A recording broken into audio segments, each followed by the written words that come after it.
I thought being an audiophile was supposed to be something special. I wore that badge of honor with pride for many years, but now I'm done.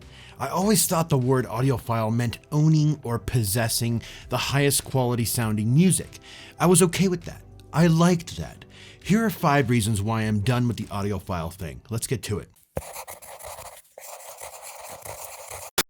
What you gonna do, Derek? Show me the money! Let's be honest with ourselves here. It's the money. It's always been the money.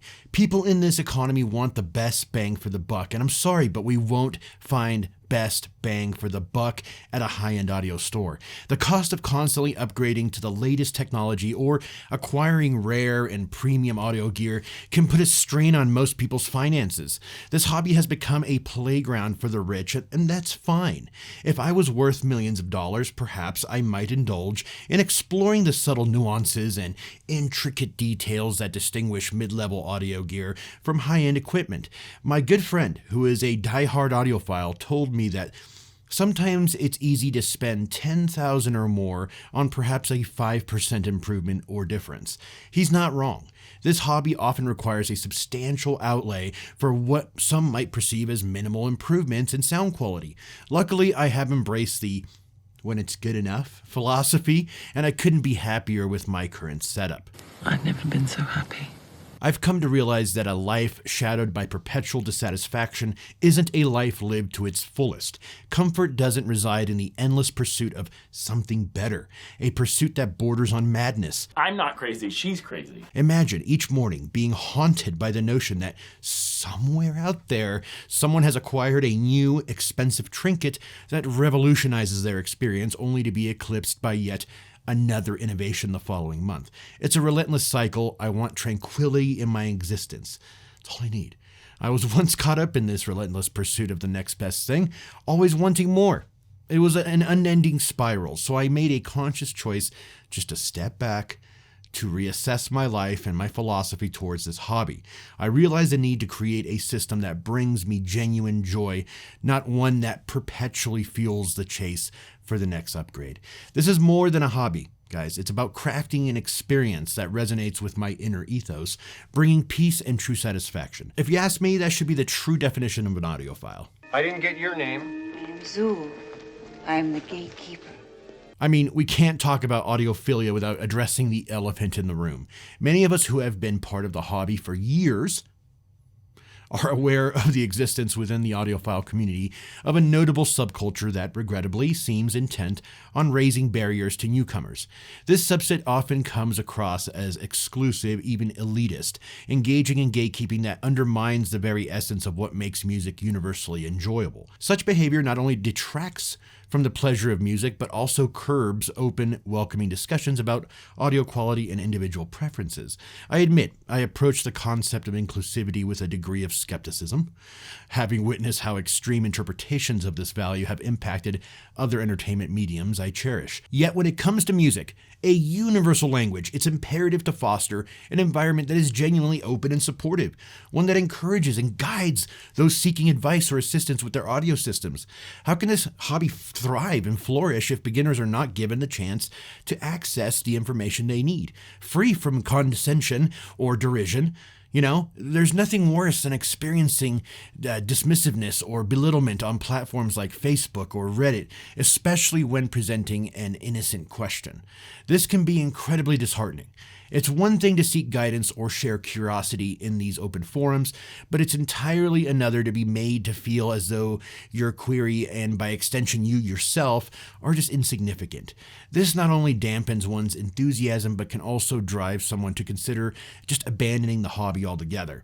The frequency with which this occurs is concerning, and it's a behavior that urgently needs to be addressed. The ethos should be simple. If you can't contribute something constructive or kind to the conversation, it's better to just shut the up. Unnecessary negativity serves no purpose. It only hinders the growth and enjoyment of the community. Obsessed much? Why do we want a nice sound system in our home? Shouldn't be a tough question. I want to be able to enjoy my music the way I remember it from when I was a kid. That amazing sound system my brother had introduced me to the hobby. At 6 years old, he taught me how to use it all. I was making mixtapes from the hundreds of CDs he owned. He compiled a system that suited his needs, that sounded fantastic and created hours and hours of enjoyment for both of us. Why do we need to deviate from this? In the current landscape of audiophilia, there's a discernible shift towards an obsession on gear and specifications, often at the expense of the music itself.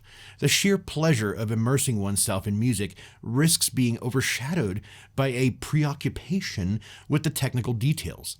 This trend, where gear takes precedence over the actual experience of listening, is a troubling development.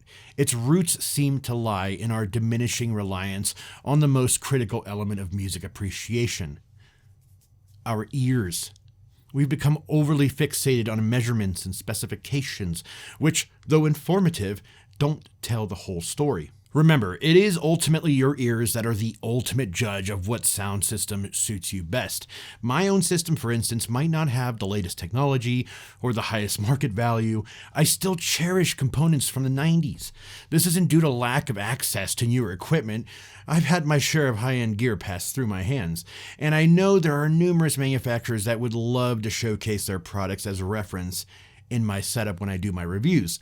However, my message to them is simple: create value. My choices reflect what resonates with me personally. I refuse to be swept up in the race for the latest and the greatest of the current market trends, as I'm far too engaged in the true essence of this hobby, the music itself. Fugazi, fugazi, it's a wazi, it's a woozy, it's a fairy dust. It doesn't exist. As technology continues to advance, what is considered state-of-the-art today might become yesterday's news overnight.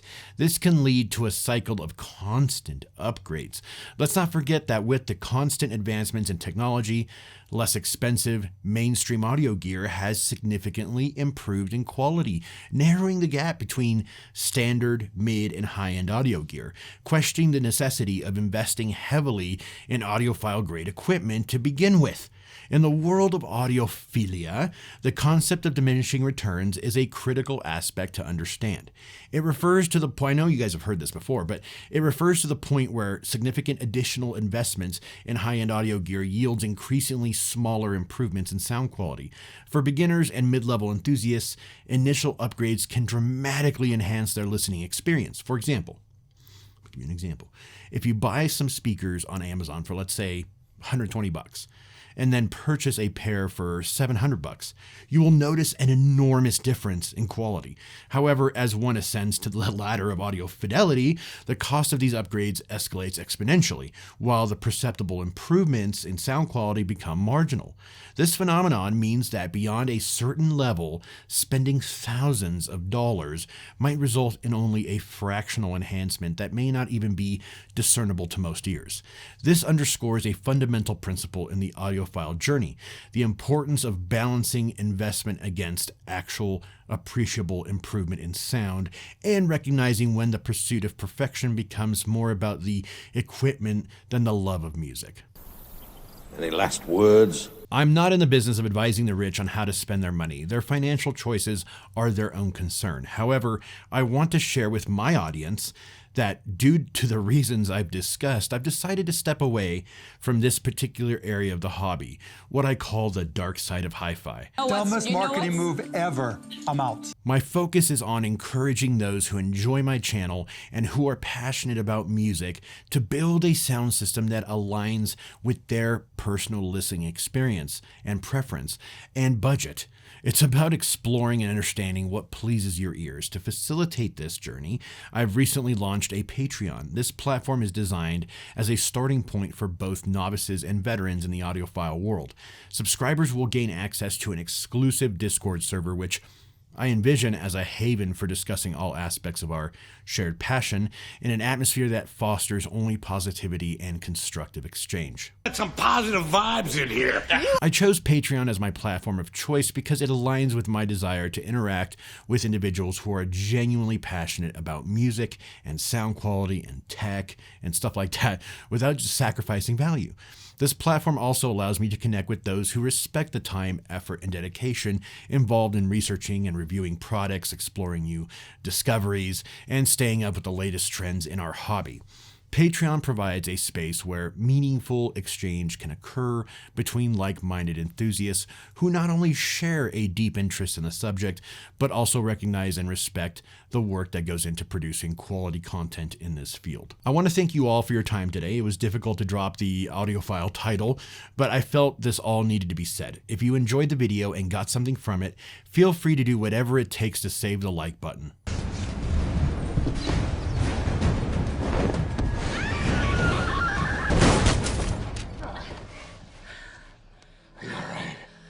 Don't forget to subscribe to the channel because I want to hit 50,000 subscribers this year. That's the goal. Ring the bell to get notified every time a new video is born. With all that said and done, I'll see you on the next one, my friends. Take care.